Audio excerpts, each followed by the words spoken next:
Good morning. This is Monday with Friday, preparing you for a better week ahead.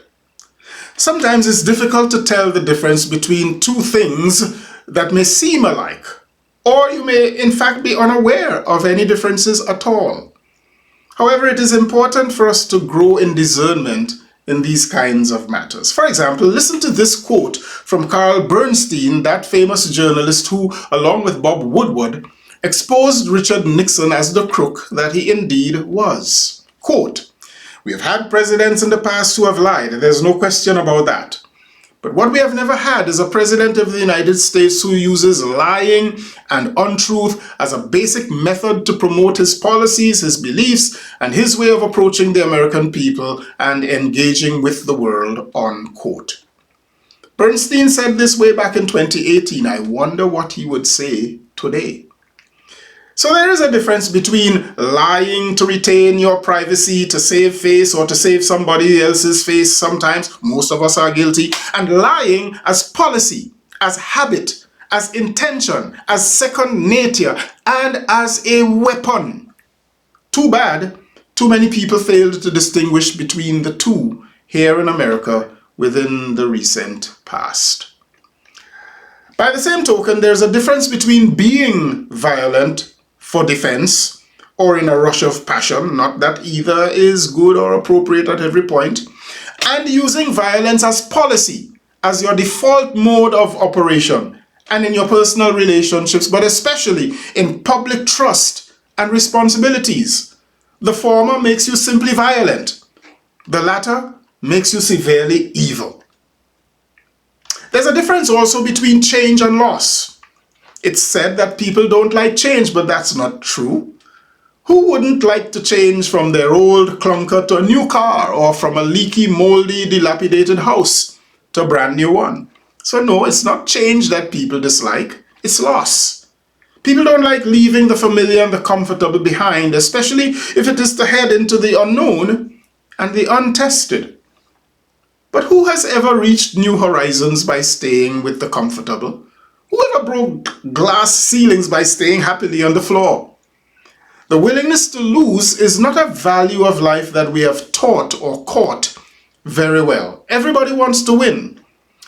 But the willingness to lose as a means of change and transformation is a most powerful concept. Christians should know that concept very well, because Jesus posed it when he said, "Whoever shall keep his life shall lose it, but whoever loses his life for my sake and for the sake of the good news shall keep it." What could Jesus have meant by that?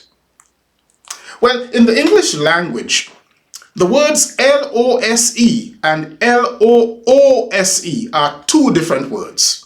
To L-O-S-E something is to involuntarily let it go. I have lost, L-O-S-E, I have lost Bose headphones, a camera, magazines, and other things on aircraft. I did not deliberately leave them behind. On the other hand, I have looked at myself in the mirror and my mind said to me, L-O-O-S-E the shirt, or L-O-O-S-E that beard. So I voluntarily take the shirt off and throw it aside and put on another one. And I voluntarily shave the beard off of my face. In the English, lose and loose are two different words. But in the Greek that translates what Jesus said, the word loose and lose are the same word, luo, in which the meaning must be derived from the context. Clearly, Jesus was not saying that we should be careless or forgetful or reckless with our lives, but instead, we should be willing to deliberately give way, loosen up, let go of something to somebody else or to some higher value, the result of which is a loss, a voluntary loss, a temporary loss that opens the door to a huge win down the road. There's a difference between involuntarily losing and voluntary and purposeful loosening, letting go of something for greater value ahead. Finally, there's a difference between what someone does and what someone is. With this one, we need to be careful. Sometimes someone may do something or say something that nobody else would. It may appear odd, strange, or maybe even untimely to others. That it may well be. It may also be interpreted as improper or wrong by others, not wrong in the ethical or moral sense. That it may well not be. If everybody did what everybody else was doing, there would never be innovation or invention. Visionaries would never emerge. Prophets and prophetic speech would drown in silence.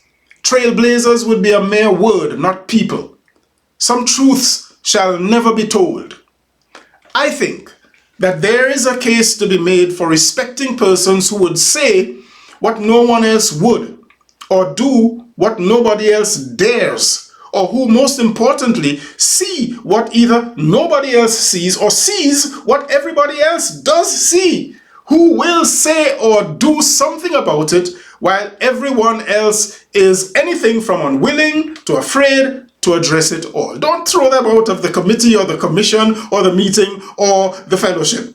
Include them. The world needs those voices. The world has never been changed and transformation has never emerged when somebody has behaved like everybody else. Ask Mohandas Gandhi. Ask Martin Luther King Jr. Ask Rosa Parks. Ask Susan B. Anthony. Ask Benazir Bhutto. They paid with their lives for being different.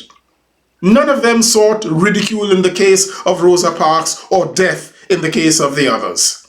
They simply sought to be themselves, to pursue their deep and unique and some would say ill-advised convictions. It's not easy to be different.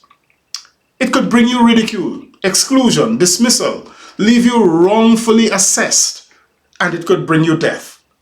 But with what result? Change, transformation, a way forward for the rest of us and those who come after us. So go into this week with change on your mind, difference in your approach, and transformation in your wake. Make a difference. Please like this video and share it with someone. I am Michael Friday and your week just got better. I'll see you again soon. Happy Monday all the way to Friday.